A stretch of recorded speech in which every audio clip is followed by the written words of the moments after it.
Ano ba ikabit to?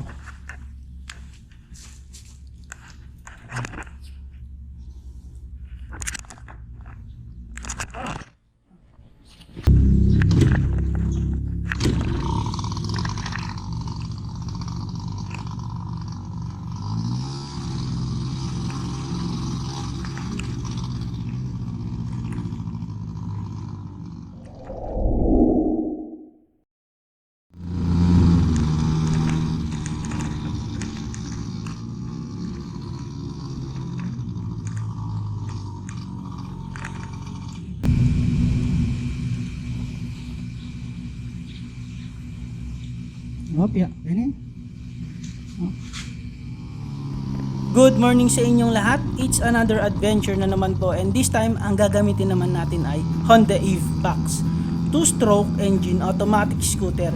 Hindi ko sigurado kung 50 or 49cc ba, kasi iba-iba yung nagpapakitang specification pag nag-google search ako. Pero sabi naman ng mga napagtanungan ko, same daw sila ng engine ng Honda Dio 2.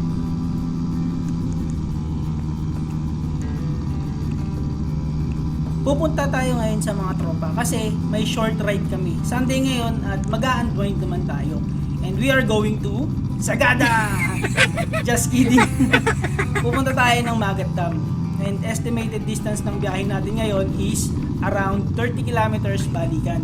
At ang mga kasama naman natin, mga enthusiast din ng ganitong motor. Pero Dio 2 naman ang gamit nila. At tulad nga ng lagi kong sinasabi, sana maging smooth yung ride. Walang aberyang mangyari sa daan. Di bale, may plano naman ako. Pag etong motor na to tumirik sa daan, magpaparescue ako pauwi sa kapatid ko. Okay na okay pa naman yung under netong motor. Gumagana naman lahat ng electricals. Medyo maingay lang talaga saka ang tigas ng suspension. Pero normal lang naman yun sa mga ganitong motor. Ang mahalaga, umaandar ng maayos. Saka ang sarap gamitin nito kasi sobrang liit niya, ang cute tignan, head turner kasi nga classic scooter.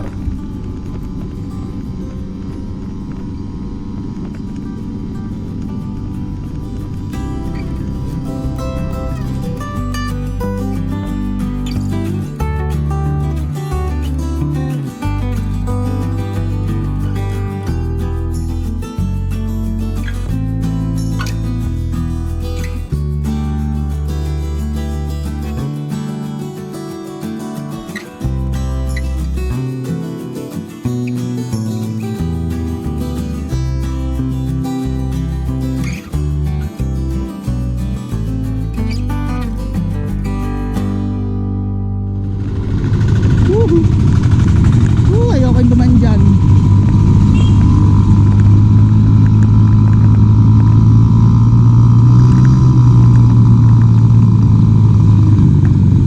Wait lang, text muna natin yung kaibigan ko. Uy, namatay. Namatay na lang siya bigla. Walang pasabi. Huwag naman sana mag-overheat to. A few moments later. Pogi ng motor niya. Honda Dio, pare, musta na? Sige lang, pandarin ko lang. Tulog mo na.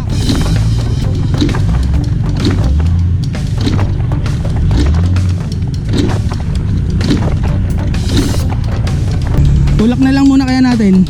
Malayo ba yun? Hindi, medyo lapit lang naman. Ay, okay lang yan. Ito, ay ano ko na lang. Nangyayari talaga to, lumamotor natin eh.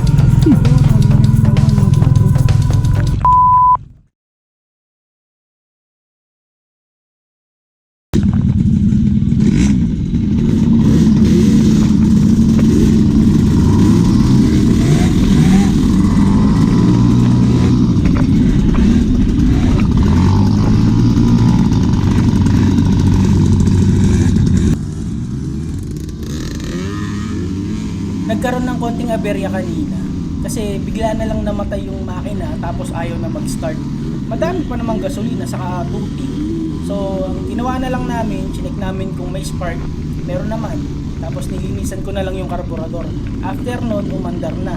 Marumi lang talaga yung karburador. Buti na lang, minor trouble lang. So tuloy ang rides natin. walang rescue na magaganap ngayon. So, ang takbo natin ngayon, 35 to 40 kilometers lang. Dito lang tayo sa gilid para safe tayo. Iwas abala dun sa mabibilis na sasakyan. Ride safe tayo lagi.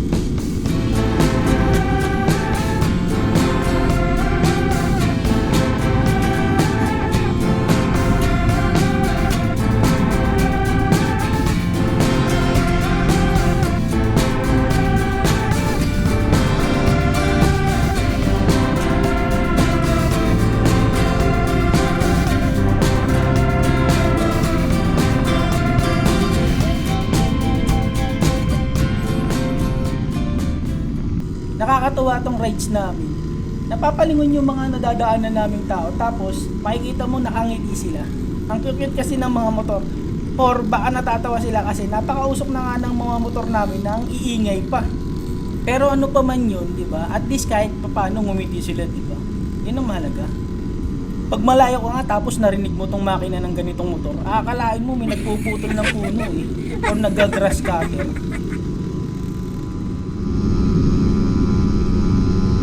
Ang malaking tanong, makakaakyat kaya ito ng Magat?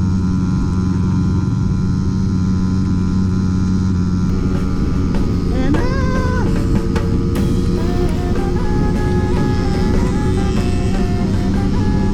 Oh, ang tulin ng kay Yamak.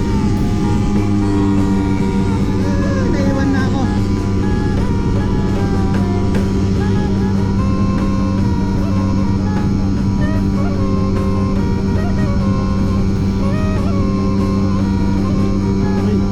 Kaya naman. Kaya lang sagad na yung throttle ko. Oh, nakakakit ah. Ano, bakit nga naman hindi, no? Alright! Andito na tayo sa Magat Dam. Arating din sa wakas.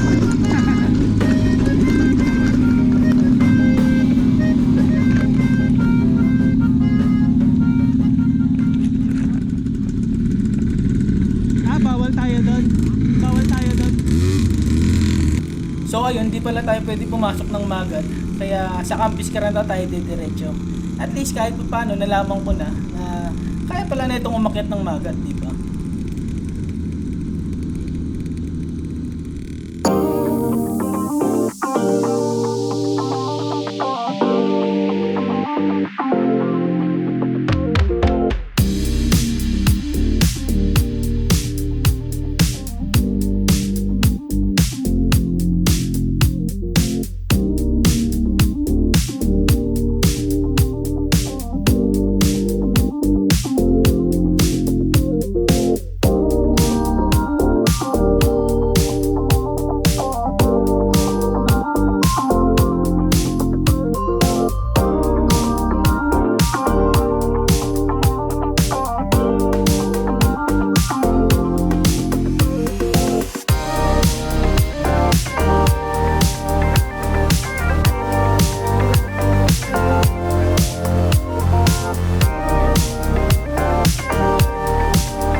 At dito na po nagtatapos ang PAX Mini Adventure natin. Masaya naman yung naging short ride natin kasi nagkaroon tayo ng bagong kaibigan, bagong tropa, and pinaka-importante, safe tayong nakapunta, safe din tayong nakabalik, di ba?